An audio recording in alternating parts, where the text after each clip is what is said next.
Good morning, good afternoon, good evening, wherever you're logging on from in the world, and warm welcome to Decarbonising Transport Week, the UK's official National Awareness Week. And we've got a really big packed programme over the next 2 days of discussion, debate, questions, all around the issue of the very relevant and topical issue of decarbonising transport. I'm delighted that we're kicking off the week and the session this morning with some words from Bill Esterson MP, who is the Shadow Minister for Roads. Previously, Bill was Shadow Minister for Small Business from 2015 to 2020. He's also, obviously, in order to have that position, you have to be a Member of Parliament, and he's a Member of Parliament for Sefton Central up in the northwest of England, a post he's held since 2010. Now, if you believe the opinion polls, and I'm sure Bill will remind us that we shouldn't take any notice of opinion polls whatsoever, then Bill and his party are very likely to be playing a very, very influential role within 6 months, 8 months, whatever the general election is going to be, around the key issues of net zero and transport policy. But anyway, I'm sure he's more than capable of talking about that. So I'm going to bring Bill in now to speak to us. Bill, the floor is yours. Well, good morning, Andy. Thank you very much for your kind introduction. And well, opinion polls, there's only one poll that matters, and that's in an election that hasn't been called and an election in which nobody's cast a vote yet. So we are, whilst we are encouraged by some of what goes on in politics, we are certainly not complacent. And we are building our plans for government, and we have 5 missions for the United Kingdom. The first is to sustain the highest growth in the UK. The second is to be a self-sufficient in the production of or generation of clean electricity. The third is safer streets. The fourth is to reverse the decline in our health service. And the fifth is to ensure that there are opportunities in every region and nation of the United Kingdom. And the first one on growth depends on the second one, clean energy, and indeed the role that low carbon transport has to play in both of those. And just to put in context why this is also important, the growth mission is so important. We've had growth of 1.5% on average for the last 14 years. The OECD average was 2% during that period. That's £150 billion in GDP difference. If we'd had the higher growth rate, it's 40 billion a year in tax revenues to invest in public services and infrastructure. And it's £10,000 a year for every single household on average for every single one of those 14 years that would have been available to spend on goods and services in the private sector. And Labour has set out an industrial strategy. We published it in the autumn of 2022, and the industrial strategy has fundamentally at its heart the need for government and industry to work closely together for us to use the evidence of what is available in the new technology that's being developed, and to ensure that infrastructure is in place so that industry can thrive and that the country as a whole can succeed. And it is clean tech that is fundamental to this. It is a golden opportunity to deliver prosperity as well as to play our part in decarbonising and in addressing the existential threat of climate change. And the opportunity mission that I mentioned is also fundamental, because the jobs will be in those parts of the country where they are most needed. That's where we have seen the decline in industry over a great many years. It's also where the opportunities are because of the geographical and geological advantages that we have in the UK around technologies like carbon capture, and where we can see the generation already of offshore wind, of where onshore wind can and should and will be with the Labour government, and where so many other potential benefits can be found. So what are we doing in the low carbon transport space. I have the roads brief, and we published an automotive strategy to go alongside the industrial strategy. And the automotive strategy sets out exactly how and why it is so important that we work closely together with industry. We can see the benefits to people in the jobs it will create, in the government investing alongside the private sector in creating a vibrant battery industry in this country, a recycling industry to go with it, by the way, and the importance of rolling out the charging infrastructure. The government set a target of 300,000 charge points, and they are falling significantly short. Now we are very, very committed to making sure that those charge points are in place to give consumers confidence. And I'll talk a bit more about consumer confidence. But critically, they've got to be where they're needed. They've got to be in those parts of the country where there is a scarcity.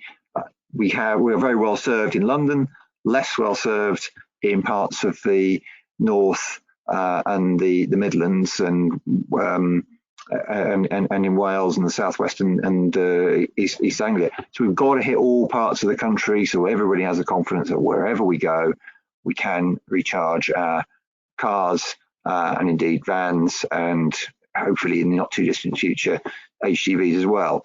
And so these are the elements of how we encourage consumers. We already have the ZEV mandate for manufacturers, but at the moment there is an imbalance between supply and demand. And the imbalance is caused because government has moved away from a commitment to net zero. It's deeply frustrating that where we had political consensus, we've lost it at the moment because we have a preference amongst the government to make the case that we should be investing further in fossil fuels in the North Sea, which won't bring down prices because all it does is it's traded on the international market. Indeed, it's refined internationally as well. So their insistence on pursuing a fossil fuel future is counterproductive in cost terms. It doesn't help with energy security either. And it denies people access to cheaper energy and cheaper transport too. We've seen some figures that show the delay of the date for the end of the sale of new petrol and diesel, which the Prime Minister announced in September, from 2030 to 2035, will cost motorists £13 billion, because not just already is it cheaper, which it is for the lifetime of an electric car, but in the coming years it's going to become even cheaper because of the economies of scale and because ultimately we will have cheaper electricity. And this is where Labour's plans are so important, because we made the commitment in our second mission, the mission to be self-sufficient in the generation of renewable electricity. And once we do that, we're able to decouple the price of electricity from the price of gas on the international markets and bring the price down still further. It's already cheap, very cheap to charge at home, but by creating self-sufficiency in renewable electricity generation, it will also be significantly cheaper for public charging as well. And fundamentally, if we can get to the point where you've got cheap electricity, where you've got charge point infrastructure, and when you've got a battery industry and supply chain resilience in the UK, you have the conditions for a very attractive market and setup and supply and delivery for electric vehicles, for private motorists, for vans, and as the technology develops, ultimately for lorries as well. So we are in a strong position on road transport with the Labour government with our plans, and we will make the commitment to return to a 2030 end date, by the way. And I should just make that very clear during this discussion, because we want to give the certainty to manufacturers that making the investment that they are making will be backed up by what an incoming Labour government hopefully will be able to do as their close working partner. And again, ultimately, this is all about making it easy for people, making it attractive for people, making it cheaper for people to switch to electric. So moving on more widely to transport, because it isn't just about looking at the private car by any manner or means. We were deeply frustrated by the cancellation of the northern leg of HS2. Now, I'm the Shadow Roads Minister, but HS2 very much affects my brief, because HS2 ultimately was about reducing the number of lorry movements by 500,000 a year. And by scrapping the northern leg, it's made it much more difficult to do so. Reducing lorry movements obviously frees up road space, helps all road users, and helps reduce congestion and indeed pollution. Getting as much freight onto the railways is a really significant and important part of a low carbon transport future. And so we are now, if we are an incoming government, we are now in a position of working out how on earth do we recover ground, given that the government has already committed to the sale of some of the land. It's not going to be possible, or very unlikely to be possible, to reverse the scrapping of the northern leg of HS2. And we know that there is going to be this, still going to be this bottleneck between Crewe and Birmingham on our railways. I'll be using that route a little bit later on when I travel from my constituency down to London, and it is always a concern just how easy that journey will be. So we do need that capacity. We need that capacity anyway, but we need it for freight. And Labour is committed to increasing the proportion of freight which goes onto our railways by 75%. So we are very unlikely to be able to do it with HS2 Northern Leg, but there will be other ways of doing so. And we do believe that bringing the rail franchises back into the public sector and public operation is going to contribute to the improvement in the quality and effectiveness of our railways. And that's one of the things that we will be doing in government if we are fortunate enough to be there. And again, alongside the railways, we have buses. Buses play an enormously important part in our transport system if they are operated correctly, if they are supported correctly, if they are seen as a public service and not just as a profitable source of revenue for the private sector on its own. And that's why we will be rolling out the bus franchising system, the London style bus system that Andy Burnham has already introduced in Greater Manchester, that Steve Rotherham is introducing in the Liverpool City region. And of course, Andy's called his the B network, so Steve had to call the Liverpool one the A network to compete effectively. That is a myth, actually. It's not quite what's going to happen, but it's a pretty nice story. But the point is that the franchising system will be the presumed option available for local transport authorities to adopt if that's what they choose to do. We're also going to enable municipal bus companies to be started again, something that hasn't been possible for a number of years now, because ultimately what we want is a high quality, affordable and attractive alternative of bus services, so that people do have the option not to travel in private cars, and so that we have a good range of options, again reducing congestion, again reducing the pollution on our streets in urban areas. And the same applies to rural areas too. We have to improve bus services, and evidence-based suggests that the kind of franchising system that we hope will be adopted at a local level will see an improvement in bus services in rural areas as well as in towns and cities. And of course, cycling and walking are a fundamental part of a good integrated transport system. They're good for health. They again reduce emissions, and we have to ensure that we improve safety to enable people to be able to cycle and walk. You can see good examples of it around the country. We need to see much more. And again, it's offering choices. It's the appropriate form of transport wherever we go. but all of these contribute to being a low carbon future and not just an integrated one in a wider sense. And this is why this is the kind of approach that we want to adopt, that we want to see in government as part of our plans. This has economic benefits as well as environmental ones. It is an attractive way of giving people choice in their daily lives, and it is very much what we envisage coming into government.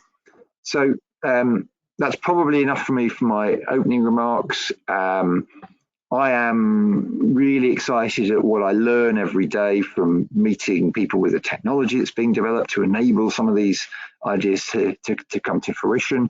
I am really excited at the prospects for what it will give to people up and down the country.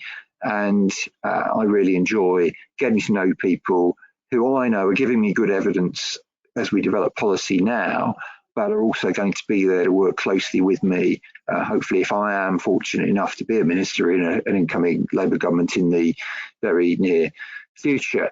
And so thank you very much for listening to my opening remarks, and very happy to answer a few questions from you now, Andy. Thank you. Great stuff, and thanks very much for that, Bill. We do have a bit of time for some questions, and I'm going to get to them now. You mentioned about the importance of making sure that we had cheaper electricity. Obviously, we know about Labour's proposal for GB Energy, but if governments don't own the energy infrastructure of the country, how can you really regulate the cost? Well, you're now wandering outside my transport brief, of course.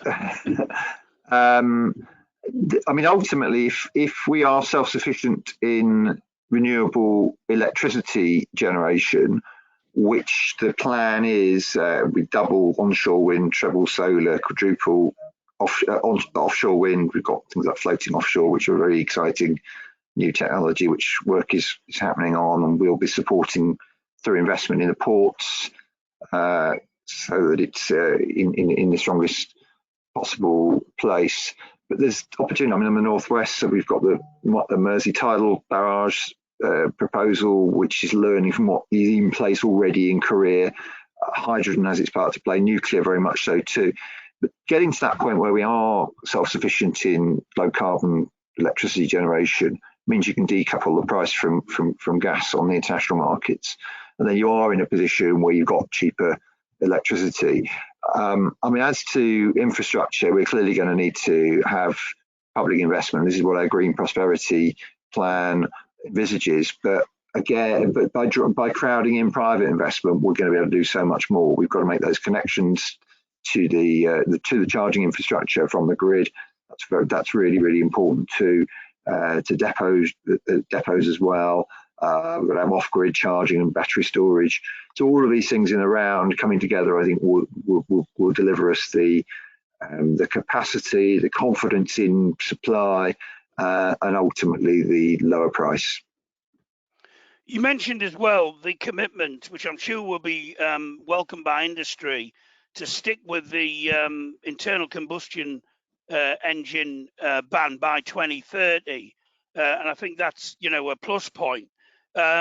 What would you say to those people who really want to go electric, and they maybe live in some of those northern areas that you mentioned earlier that maybe haven't got the infrastructure? How would you reassure them that under Labour, you know, if you like, change is coming in that area, and they will be able to make that change that they really want to make? Yeah, it's cheap. That's the first point. Over the lifetime of an electric vehicle, it's cheap, and getting a second-hand one is already price parity, which is one of the barriers. Is that the upfront cost at the moment for a new EV is higher, but for second-hand, that's no longer true. And if you can get charging at home, it absolutely is cheap. You know, 7.5p with the overnight tariff on Octopus, as I did last night. It's a complete no-brainer. There is good charging infrastructure. You know, if you are always going to be able to charge at home, it's a complete no-brainer already. And the charging infrastructure we are completely committed to. So there's the Rapid Charge Fund that the government announced in April 2020. They've only allocated 7% of it. We can identify the remaining 93% as a budget that's already in place to ensure we give local authorities and local communities the infrastructure that they need where they need it. And so our approach is to mandate targets, but targets at a local level rather than at a national level to ensure that the infrastructure is in place. So it will be a fundamental part of Labour's strategy, and we'll ensure it happens. And just one final very quick question. We know there's a load of politics around the net zero issue at the minute. We see the current government maybe trying to use it as a wedge issue. Can we be certain that Labour will remain committed to its plans around net zero, the ones that you've mentioned around EVs? Can we be sure that you won't be knocked off course by political pressures? Well, absolutely. Look, I mean, in the end, I think we need to get back to consensus. We've lost consensus on HS2 and net zero at the moment. We need to get back to consensus on rail freight, which I think we may well already have done, because I think the government then copied our plan for 75% increase in rail freight about 3 weeks after we announced it. But we need to get back there with net zero, there's no doubt about that. Now, there are quite a lot of people in the Conservative Party who agree about this, by the way. So my view is that one of our successes as a government, if we get there, is that by the end of our time in office, we have consensus on industrial strategy and consensus on net zero. And if we're going to do that, we have to make progress early in office to deliver it. We can only deliver our plans for growth and our plans to deliver opportunity across the country. Indeed, we can only deliver our plans to rescue the National Health Service, to make our streets safer, to put money into education long term, if we grow the economy. And we're only going to grow the economy by a high quality, fastest possible transition to a low carbon future, and transport's at the heart of that, Andy. So it's an essential part. We only succeed by doing this. So our success and the success of the low carbon transition are inextricably linked. I think that's probably the strongest indication I can give you that there's absolute certainty that this will be fundamental to Labour's plans. That's great, Bill. Unfortunately we've run out of time. I'll let you get on that hopefully reliable train this morning down to Westminster. Bill Esterson, Shadow Roads Minister. Thanks very much indeed for joining us and for kicking off Decarbonising Transport Week so well. We'll let you get away now and just say to everyone in the room, please do click on the link that you will have received for the next session. Bill, thanks very much indeed. Thanks, Andy. Thanks, everybody.